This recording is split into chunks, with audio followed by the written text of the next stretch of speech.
El tema que se explica es la teoría de Vygotsky, quien considera su propia teoría como dialéctica entre lo fisiológico y lo mental, y rechaza por completo que se reduzca al aprendizaje a una mera acumulación de reflejos o asociaciones entre los estímulos y las respuestas. Dice que existen rasgos específicamente humanos como la conciencia y el lenguaje. Por lo tanto, él pretende integrar ambos enfoques en la psicología.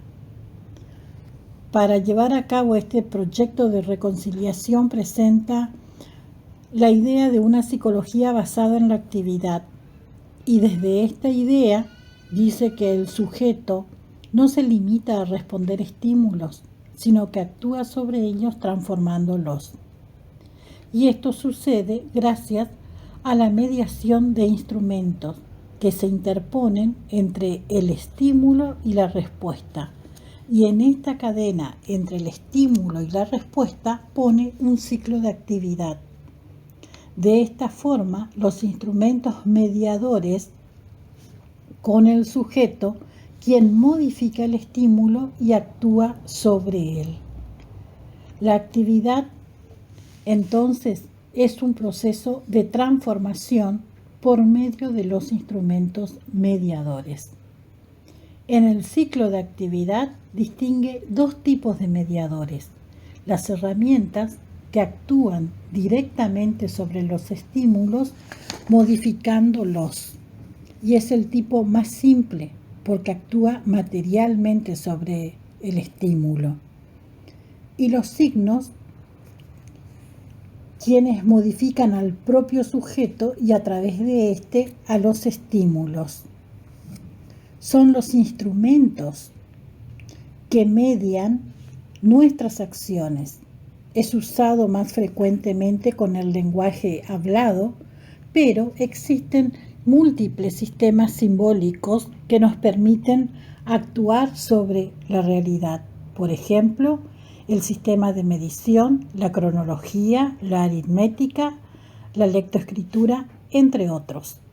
Son los signos como mediadores que modifican al sujeto, y a través de él se modifican los objetos.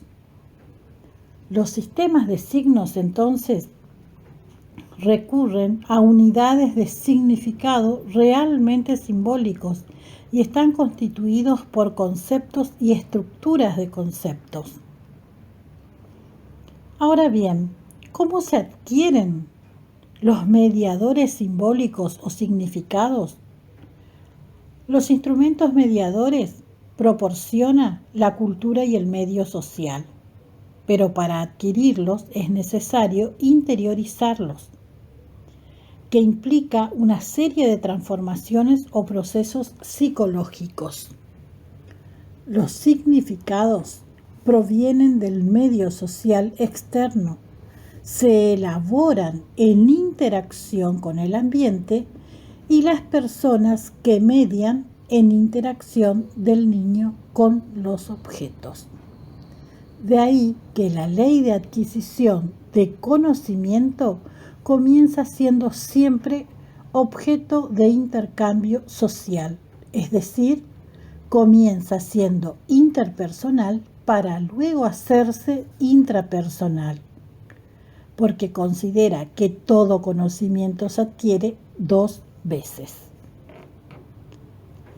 Ahora bien, la formación de estos significados como un proceso de internalización lo reconstruye con intervención de los instrumentos mediadores, que también se dan en relación entre el aprendizaje y el desarrollo. Si los procesos son interdependientes de acuerdo a la ley de la doble formación, el proceso de aprendizaje consiste en una internalización progresiva de instrumentos mediadores. Por ello, siempre debe iniciarse en el exterior por procesos de aprendizaje que solo más adelante se transforman en procesos de desarrollo interno. El rendimiento mediado habitualmente corresponde con el nivel de desarrollo efectivo, quien está determinado por lo que el sujeto logra de modo autónomo, sin ayuda de otras personas o de mediadores externos, y representan a los mediadores internalizados por el propio sujeto. Sin embargo, el nivel de desarrollo potencial está constituido por lo que el sujeto es capaz de hacer con ayuda de otras personas o de instrumentos mediadores externamente proporcionados. Se trataría de determinar los mediadores que el sujeto puede usar externamente, pero que aún no han sido internalizados. Bien, la diferencia entre el desarrollo efectivo y el desarrollo potencial es la zona de desarrollo potencial. Por ello tiene intereses para los educadores, porque el desarrollo potencial se ocupa de los conocimientos en procesos de cambio. Por eso la teoría de Vygotsky tiene importancia en los procesos de instrucción o facilitación externa de mediadores para su internalización. En consecuencia, tienen una estrecha relación con el aprendizaje. Vygotsky identifica 3 fases en la formación de conceptos espontáneos. Y la primera de ellas son los cúmulos, la segunda los complejos y la tercera los conceptos, que se producen también en el aprendizaje adulto. Comencemos con los cúmulos, que consisten en agrupamientos de objetos dispares sin ningún rasgo común. Las palabras no tienen significado y tienen una ausencia de coherencia en la clasificación. La palabra que se usa son los nombres propios y la única función es la referencia. Luego tenemos el pensamiento sincrónico, que es el único tipo de categorización que carece de significado conceptual. Continuamos con el pensamiento complejo y allí entramos ya a la segunda fase. Posee tanto referencia como significado.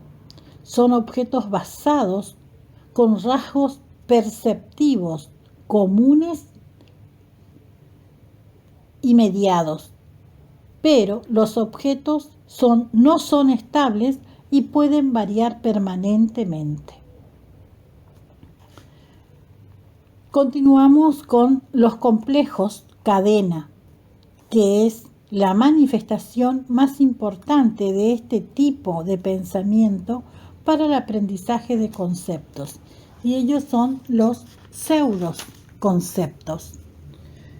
Los pseudoconceptos siguen siendo, como dijimos, complejos, y es la forma más avanzada de los complejos y actúan como puente con los conceptos. Un pseudoconcepto agrupa a los objetos de forma adecuadamente con rasgos sensoriales, pero sin que el sujeto tenga precisión de los rasgos comunes, sin tener el significado de la palabra. El pseudoconcepto no solo aparece en el pensamiento infantil, sino también en el adolescente y hasta en el adulto.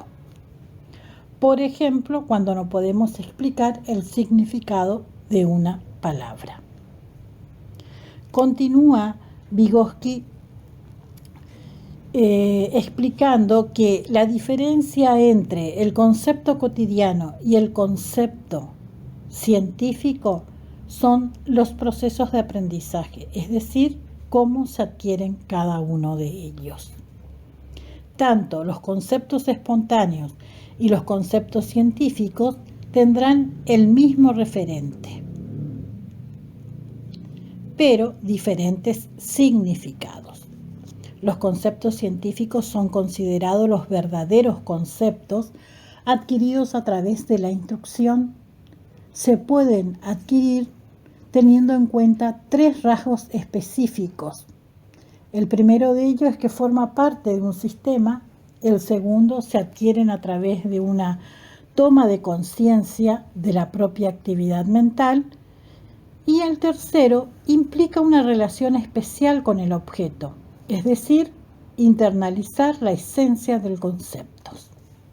Los conceptos científicos se aprenden de lo abstracto a lo práctico, a diferencia de los conceptos espontáneos que se aprenden de lo práctico a lo abstracto.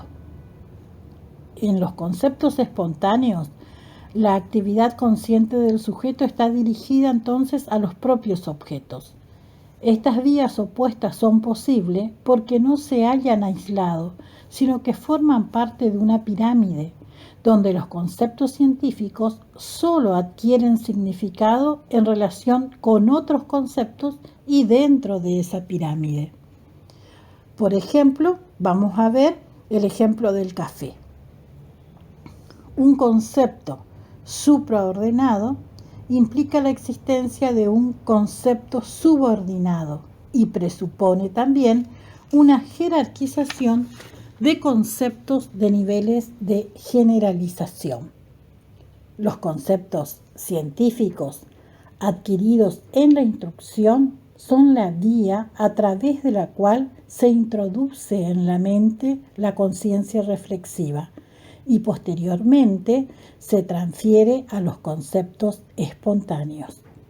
Para finalizar entonces, los conceptos científicos solo pueden adquirirse por estructuración, pero esta solo es posible si se apoya en asociaciones previas, es decir, en los conceptos espontáneos. Creo que estamos en condiciones, después de explicar la adquisición de conceptos científicos que realiza Vygotsky, de poder comparar con la propuesta que hace Juan del Val en el eje número 2, cuando establece la diferencia entre aprendizaje científico y aprendizaje cotidiano. Muchas gracias.